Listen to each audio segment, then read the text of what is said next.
We got some brand new data showing a coming Republican landslide for the 2022 midterms, all as patriots are beginning to take over the party. In this video, we're going to see the latest data coming in show a red tsunami in the making. We're going to see how patriots like Marjorie Taylor Greene are saying that Minority Leader Kevin McCarthy doesn't have the votes to become speaker. And stick with me to the very end of this video when I'll show you how all of this reflects a new MAGA-based politics that's not just taking over the Republican Party, but indeed taking over the entire nation as well. You're not going to want to miss this. Greetings, everyone, patriots all across the globe. Dr. Steve here with you in rainy Connecticut here as I'm celebrating the Thanksgiving holiday with my family. And as you know, this year, buying Christmas gifts is worse than ever before. Not only are we being challenged to buy gifts from woke corporations, but the supply chain has made shipping times practically unbearable. Well, guess what? If you click on that link below, those problems are gone. At Turley Talks, we know the importance of supporting the places you love with your dollars. So this year, Black Friday is better than ever before. We've created two incredible bundles just for you that we significantly discounted this holiday season. So these two bundles are filled with everything from my books to event tickets, audiobooks, courses, and much, much more that you're going to love. Plus, all our shirts are buy two, get one free. This is the perfect gift for the patriots in your life. So make sure to hurry. Click on that link below before these amazing Black Friday deals are gone. And let's make this the best Patriot Christmas ever. All right, gang, let's dive right in here. The data just keeps coming in, showing what promises to be an absolute Democrat bloodbath in the midterms. And the latest poll to confirm that is Richard Barris's generic ballot poll, which asks if you're going to support the Democrat or the Republican in the next congressional election. And the Republicans have maintained an unprecedented 8-point lead in that generic ballot. Now, that poll is but the latest corroborating a massive shift to the right among the electorate. The newest Rasmussen poll that just came out, I believe it was last week, had the Republicans leading the Democrats in the generic ballot by an astonishing double digits, by 13 points, 51% to 38%. And that Rasmussen poll comes on the heels of a Washington Post ABC News poll that found a 10-point lead for Republicans in the generic ballot. So the pattern is appearing rather clear here on poll after poll after poll. Given that the last Republican red waves in 2010-2014 involved smaller leads in the generic ballots, 2022 promises to be epic. Now, we'll see, of course, but at least right now, the Republicans are poised to utterly obliterate the Democrats. And it's not just the polls that are favoring the Republicans.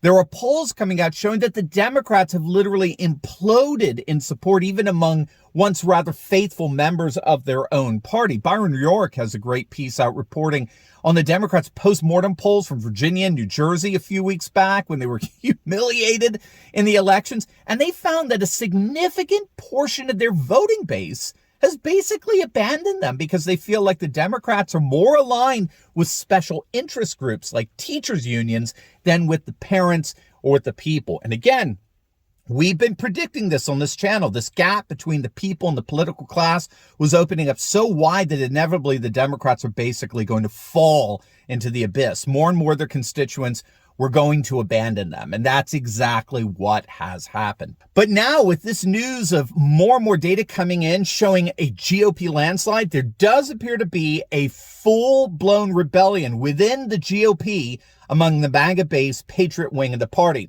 Speaking on Florida Representative Matt Gaetz's podcast just yesterday, Georgia Representative Marjorie Taylor Greene said that House Minority Leader Kevin McCarthy does not have the votes necessary for him to become Speaker of the House.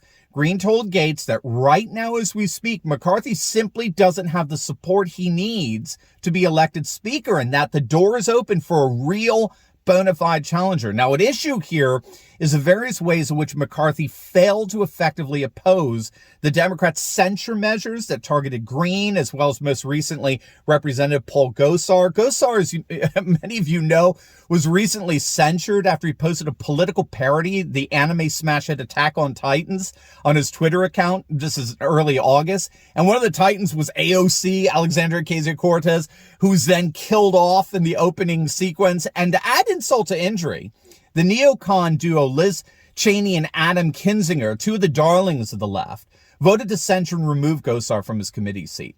And to be clear here, Gosar was calling attention to the insanity that's going on our southern border, which is completely open to millions upon millions of illegal immigrants that the Biden administration is purposely allowing into the nation. So it turns out that as far as Democrats and neocon Republicans are concerned, you can abdicate your constitutionally required responsibility to protect and enforce the southern border. That's perfectly fine. You can do that. But if you put a cartoonish parody of that insanity up on your Twitter account, well, that's inciting violence, and you need to be publicly censored and stripped from your committee chair. That's the insane world of our permanent political class. McCarthy did nothing to stop this absurdity, especially when it came to the two neocons who fell in line with it. And so Marjorie Taylor Greene is saying, you know what? Do not expect him to have the votes.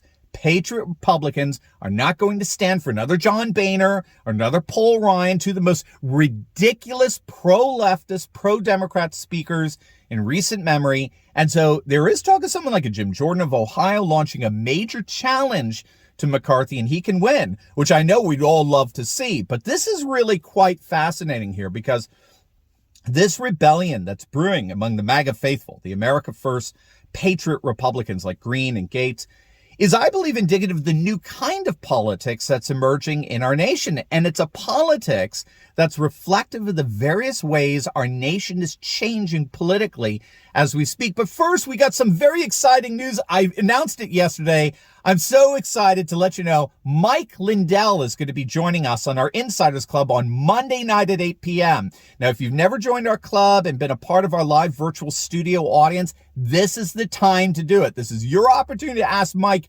your questions and discuss all the things we can't get into here. Plus, we've added an additional week free for members who sign up today. So click the link in the description to sign up and get 14 days free with our Black Friday promotion. Hope to see you on Monday at 8 p.m. Eastern in our Insiders Club with Mike Lindell. It's going to be really exciting. So one of the reasons I think that we're seeing this rebellion is that political power has shifted away from blue states to red states. And I talked about this when I was in Phoenix. I did a video on this last week. But right now as we speak, just with redistricting that's going on right now, the GOP already has enough safe seats to win back the House in the midterms. In many respects, the election is already a done deal. It's over. There's nothing the Democrats can do to stop the GOP from taking over, precisely because the population growth has switched from blue states to red states. And the red states are, through redistricting, getting even more solidly red. That's the advantage you have with congressional districts. You can draw them up in such a way that basically guarantees the dominant party remains dominant. And for us, that means red states, right? 30 plus are all solidly GOP. And so this mass shift from blue to red is giving the America First pro-Trump Republicans like Jim Jordan, Matt Gaetz, Marjorie Taylor Greene, the confidence and the backbone to stand up to establishment Republicans like McCarthy in a way that simply didn't exist back in 2010 or 2014. And what that backbone is inevitably going to do is it's going to bend McCarthy to the pro-Trump America First MAGA-based wing of the party, which is fast becoming the dominant wing, if not the super dominant wing. And that itself alone will be enough to secure the Patriot takeover of the Republican Party, at least for the next decade, until the next census is taken, which, if current trends hold, and they should, given the demographic advantage that Patriots have over their liberal secular counterparts, of what we call the religious shall inherit the earth thesis, where conservative patriots are basically having lots and lots of babies, while their secular liberal cosmopolitan counterparts have basically stopped having kids. If those demographic trends hold, as we move from blue to red over the next decade, we can conceivably see the makings of a MAGA-based patriot dominance over not just the Republican Party, but the entire nation for the next several decades. So all this is to say, this is a great sign. Marjorie Taylor Greene is representative of more than just a Georgia district. She's representative of a new patriot Republican Party that is fast ascending as the dominant politics in our nation. Now, before you go, you will definitely want to check out my latest video on Florida Governor Ron DeSantis announcing the formation of an election police force. You are not going to want to miss this, so make sure to click on the link, and I'll see you over there. God bless and have a blessed Thanksgiving weekend.